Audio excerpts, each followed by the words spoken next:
Hi ma'am, tanong ko lang po ano po next na gagawin after makapasa ng LET? Thank you po from Mom Dorado. Hi teachers! Hi future LPTs! Kumusta? Kumusta? And finally, may time na ako para makasagot ng mga tanong nyo. And ano na ba ang susunod na dapat nyong gawin after you pass the board exam? Of course, kaya tayo nag-board exam para makakuha ng lisensya. Pero bago tayo makakuha ng PRC, license, ID, kailangan muna natin mag-attend ng oath taking. Yes po, oath taking po. So yung oath taking maaaring online or face-to-face. At sa mga hindi pa alam kung paano mag-register sa oath taking, itong video na ito ay para sa inyo. Ang first step po ay punta po kayo sa online.prc.gov.ph or kaya i-search nyo na lang po yung LERIS. Ayan, kung saan kayo nag-register for examination. At yan yung makikita ninyo. And after nyan, punta po kayo dito sa may register and sign in.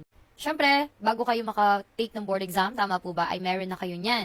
So, punta na lang kayo sa sign in at mag-sign in po kayo. So, wag talagang kakalimutan yung email address and password ninyo, tapos pindutin lang yung I am not a robot and then sign in. Kapag nakapag-sign in na kayo, ayan po yung makikita ninyo. Okay, sa mga nagtatanong kung pwede po bang palitan pa yung picture, yes po, pwede pa po hanggat hindi pa po napiprint na bibigay ang ID ninyo. So, wag nyo na po akong tatanungin kung pwede bang kita ang tenga, ang ngipin, basta ibigay na lang po natin yung formal. So, yan.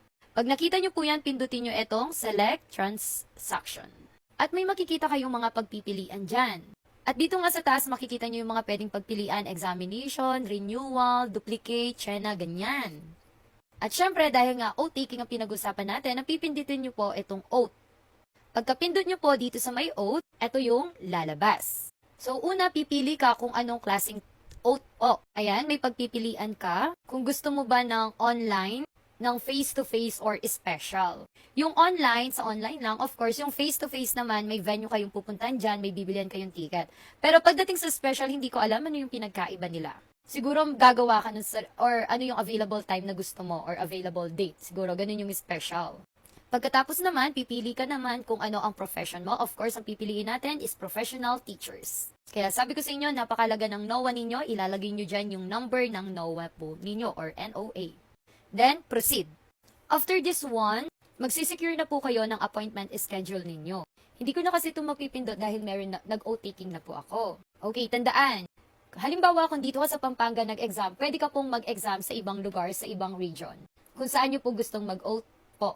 And after nyo po makapagbigay po ng schedule, makapili, submit application lang po. Tapos, hintayin nyo lang po, may lalabas na reference number po doon. I-screenshot nyo po yon. And after nun, pupunta na po tayo sa existing transaction.